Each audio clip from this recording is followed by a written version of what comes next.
सब तो पहले मैं शुक्रिया अदा करना चाहूँगी एहसान साहब का, जिन्होंने एडा बड़ा माशाल्लाह दुआ का प्रोग्राम अरेंज किया।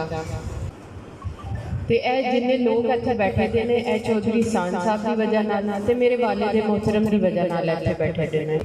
अज क्योंकि मैं अपने कागज़ भी जमा करा ले, सारे काम भी मेरे इलैक्शन वाल स्टार्ट हो गए ने।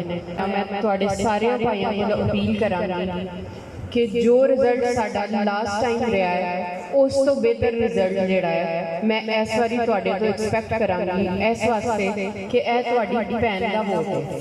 हुण तुहाडी भैन खलोती दी है, हुण यह साडी इज्जत का भी मामला है कि असी यह शान मेरे वालिद नूं वापस करनी है। उन्हां दी अमानत है तो उन्हां नूं वापस होनी चाहिए है।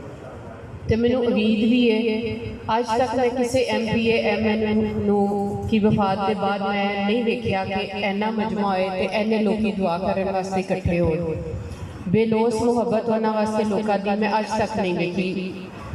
उस जिहा बंदा उस जिहा बाप कभी किसी को नहीं मिल सकता, यह मैं गारंटी देनी हाँ। अल्लाह और ज़्यादा अच्छे लोग पैदा करे, उन्होंने भी तौफीक दे जिस तरह मेरा बाप साढ़े वास्ते से सारियां वास्ते होए तो तुहाडे सारियां वास्ते भी वो जिन्नी अच्छी सोच रखते सन, मुहब्बत रखते सन, जिस तरह तुहाडे काम करते सन।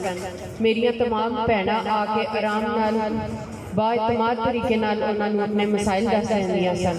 उस तरह अज भी मैं खड़ी हाँ उन्हों की जगह तो, मेरे कोल सीट होए ना होए वो हर काम मैं करांगी जिहड़ा वो करते सन। यह मेरा तुहाडे नाल वादा है।